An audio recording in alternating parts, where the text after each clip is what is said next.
Why doesn't CPS take this girl's kid? So a while ago we went out to a bar.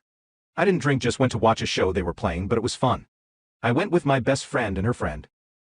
After like 4 hours we went back to the new girl's place. She had left her 7-month-old daughter alone the entire time. She lied to me and said the baby was 1.5, as that makes it better. I stupidly did not call the cops because my friend begged me not to, but I did call CPS the next day. From what I heard, they did visit her and have been talking to her. So flash forward to today, my friend comes to visit me and brings that girl since I've been feeling a bit unwell.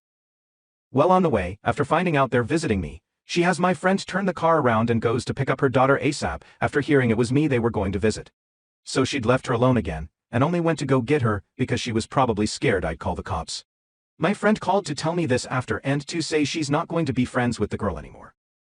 But while they were actually here, in my opinion, that baby is too thin and small for her age, her diaper was immensely full, and she had a bad rash. I changed her because her mom was too busy with my wine. Honest question, why does this chick still have her kid after I already called? It's been a few weeks if my mom brain isn't lying to me. I thought my baby was 6 weeks old a week ago. She's 8. Lol. Do I need to call CPS again? What do I say, because whatever I said last time didn't work? I called like 30 minutes after they said they left. She indeed left the baby alone again and got a call from the cops. My friend refused to drive her back home. She had to Uber, so I'm not yet sure of what's happened. But this was an hour ago. I'm sure she'll talk to one of my friends in the AM and relay whatever happened, but it's probably not good for her. Hoping it's good news for the baby. The girl does have normal loving family that don't talk to her that often because she's always drinking and doing wild things. So if they do take the baby, I doubt she'll go to strangers.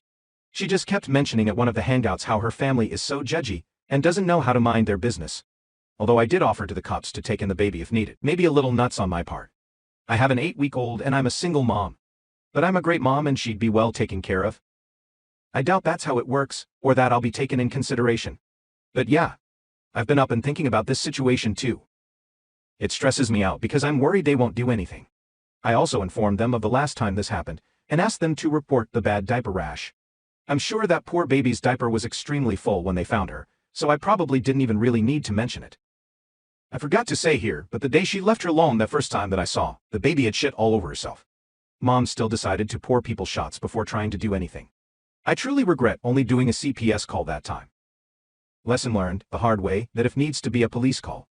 Update. So my friend isn't the best at iterating things and gave me some unclear info, but I did get an update. The girl, Rachel, never called my friends to let them know what happened. But my closer friend contacted Rachel's sister and got some info. So Rachel, the mom of the baby, got arrested for freaking out on the cops. I guess she pushed one of them. They had taken the baby, who was found screaming her head off. Rachel's sister said her parents are going to try to get custody of the baby. Not sure what's going to happen otherwise. If there's any significant update, I'll post something. My one friend is mad at me and the friendship is probably over, but my closer friend is not. I'm going to talk to her about how, even though she's wary of CPS, I'm not okay with I'm sort of emotionally over the friendship too. I feel like I got left with a lot of drama when I already have a ton on my plate. TMI, but I have rectal bleeding RN and I'm waiting for an emergency appointment later today, so I didn't need to be left with this, and I feel like my friend should have done more. Don't get me wrong, I don't regret helping, but I needed them to be better people and step up when I need rest, healing. I have a baby that relies on me being healthy and alive. I do feel like Rachel loves her baby. I didn't mention it in the post, but she spoils her kid rotten with gifts, but then doesn't change or feed her consistently. I think there's some mental health issues at work, and it's probably better than her parents are going to try taking over. IDK, how probable that is, but hopefully. Overall, I'm happy the baby is going to be safer, but sad that she probably is already traumatized. I'm also going to listen to my therapist and try to choose my company more carefully.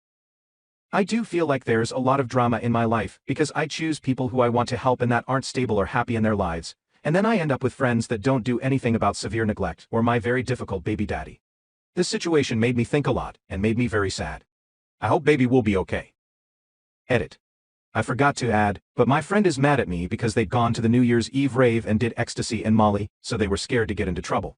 Not sure if they drug test in jail, but yeah, Rachel is also on drugs, so that poor baby is probably going with her grandparents. At least I really hope so. I've also realized that I just need more mature and calm friends. I indeed had wild party days, although I was not a drug user. But those are behind me, and I'm focused on my daughter's school. Not all of my friends are like this, but about half are my old party friends. I think we're just not compatible anymore.